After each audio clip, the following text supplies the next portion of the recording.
ትንቢተ ዳንኤል ምዕራፍ 4 ከንጉሡ ከናቡከደነፆር በምድር ሁሉ ወደሚቀመጡ ወገኖችና አሕዛብ በልዩ ልዩ ቋንቋም ወደሚናገሩ ሁሉ ሰላም ይብዛላችሁ። ልዑል አምላክ በፊቴ ያደረገውን ተአምራቱንና ድንቁን አሳያችሁ ዘንድ ወድጃለሁ። ተአምራቱ እንዴት ታላቅ ነው! ድንቁም እንዴት ጽኑ ነው! መንግስቱም የዘላለም መንግስት ነው፣ ግዛቱም ለልጅ ልጅ ነው። እኔ ናቡከደነፆር በቤቴ ደስ ብሎኝ በአዳራሼም ተመችቶኝ ነበር። ሕልም አለምሁ፣ እርሷም አስፈራችኝ። ከአልጋዬም ላይ የነበረው አሳቤና የራሴ ራእይ አስጨነቁኝ።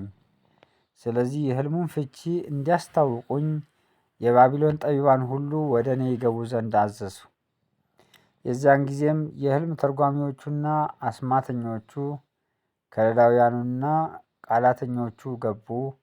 ሕልሙንም በፊታቸው ተናገርሁ፣ ፍቺውን ግን አላስታወቁኝም። በመጨረሻም የቅዱሳን አማልክት መንፈስ ያለበት እንደ አምላኬ ስም ብልጣሶር የሚባለው ዳንኤል በፊቴ ገባ። እኔም ሕልሙን ነገርሁት፣ እንዲህም አልሁት፦ የሕልም ተርጓሚዎች አለቃ ብልጣሶር ሆይ፣ የቅዱሳን አማልክት መንፈስ በአንተ ውስጥ እንዳለ ከምስጢርም ሁሉ የሚያስቸግርህ እንደሌለ አውቄአለሁና ያለምሁትን የሕልሜን ራእይ ፍቺውንም ንገረኝ። የራሴ ራእይ በአልጋዬ ላይ ይህ ነበረ። እነሆ በምድር መካከል ዛፍ አየሁ፣ ቁመቱም እጅግ ረጅም ነበረ። ዛፉም ትልቅ ሆነ፣ በረታም፣ ቁመቱም እስከ ሰማይ ደረሰ፣ መልኩም እስከ ምድር ሁሉ ዳርቻ ድረስ ታየ። ቅጠሉም የተዋበ ነበረ፣ ፍሬውም ብዙ ነበረ፣ ለሁሉም መብል ነበረበት። ከጥላውም በታች የምድር አራዊት ያርፉበት ነበር። በቅርንጫፎቹም ውስጥ የሰማይ ወፎች ይቀመጡ ነበር። ሥጋ ለባሹም ሁሉ ከእርሱ ይበላ ነበር። በአልጋዬም ላይ በራሴ ራእይ አየሁ። እነሆም አንድ ቅዱስ ጠባቂ ከሰማይ ወረደ።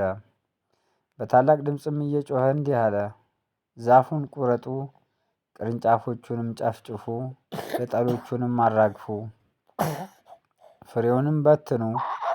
አራዊትም ከበታቹ ወፎቹም ከቅርንጫፉ ይሽሹ። ነገር ግን ጉቶውን በምድር ውስጥ ተዉት፣ በመስክም ውስጥ በብረትና በናስ ማሰሪያ ታስሮ ይቆይ። በሰማይም ጠል ይረስርስ፣ እድል ፈንታውም በምድር ሳር ውስጥ ከአራዊት ጋር ይሆን። ልቡም ከሰው ልብ ይለወጥ፣ የአውሬም ልብ ይሰጠው። 7 ዘመናትም ይለፉበት።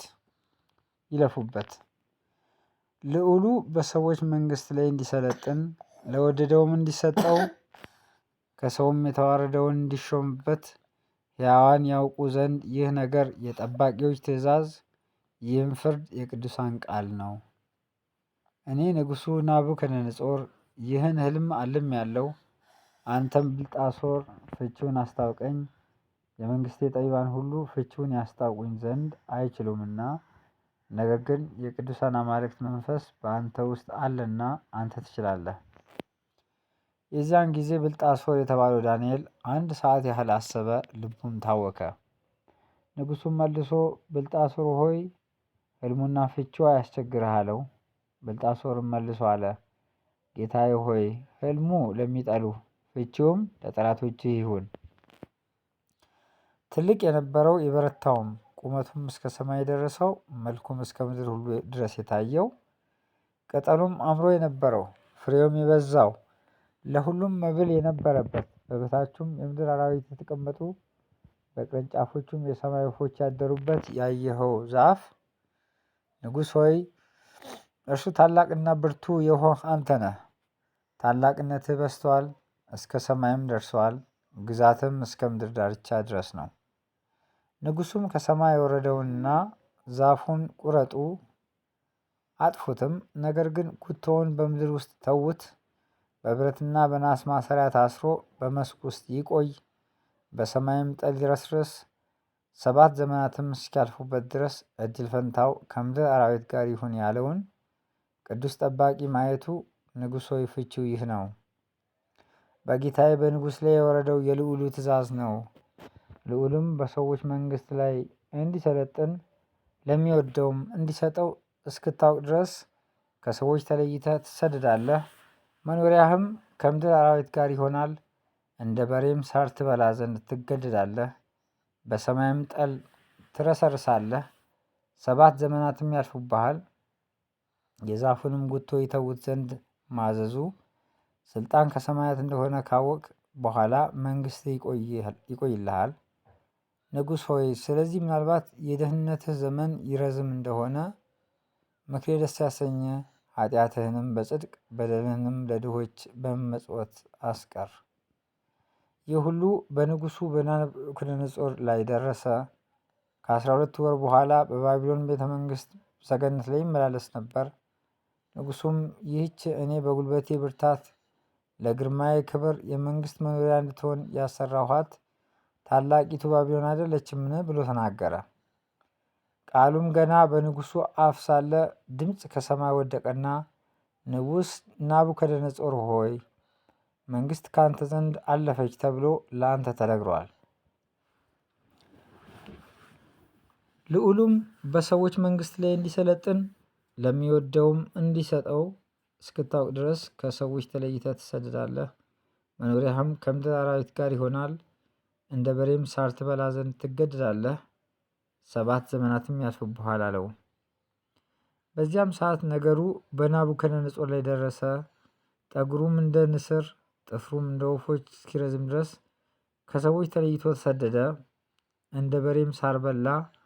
አካሉም በሰማይ ጠል ረሰረሰ። ዘመኑም ከተፈጸመ በኋላ እኔ ናቡከደነፆር ዓይኔን ወደ ሰማይ አነሳሁ፣ አእምሮዬም ተመለሰልኝ። ልዑሉንም ባረክሁ፣ ለዘላለም የሚኖረውን አመሰገንኩ አከበርሁትም። ግዛቱ የዘላለም ግዛት ነውና መንግስቱም ለልጅ ልጅ ነውና። በምድርም የሚኖሩ ሁሉ እንደ ምናምን ይቆጠራሉ። በሰማይም አራዊት በምድርም ላይ በሚኖሩ መካከል እንደ ፈቃዱ ያደርጋል። እጁንም የሚከለክላት ወይም ምን ታደርጋለህ የሚለው የለም። በዚያን ጊዜም አእምሮ የተመለሰልኝ፣ ለመንግስቴም ክብር ግርማዬና ውበቴ ወደ እኔ ተመለሰ። አማካሪዎቼና መኳንንቶቼም ፈለጉኝ፣ በመንግስቴም ውስጥ ጸናሁ፣ ብዙም ክብር ተጨመረልኝ። አሁንም እኔ ናቡከደነፆር የሰማይን ንጉሥ አመሰግናለሁ፣ ታላቅም አደርገዋለሁ፣ አከብረውም አለሁ። ስራው ሁሉ እውነት መንገዱን ፍርድ ነውና በትዕቢትም የሚሄዱትን ያዋርድ ዘንድ ይችላልና።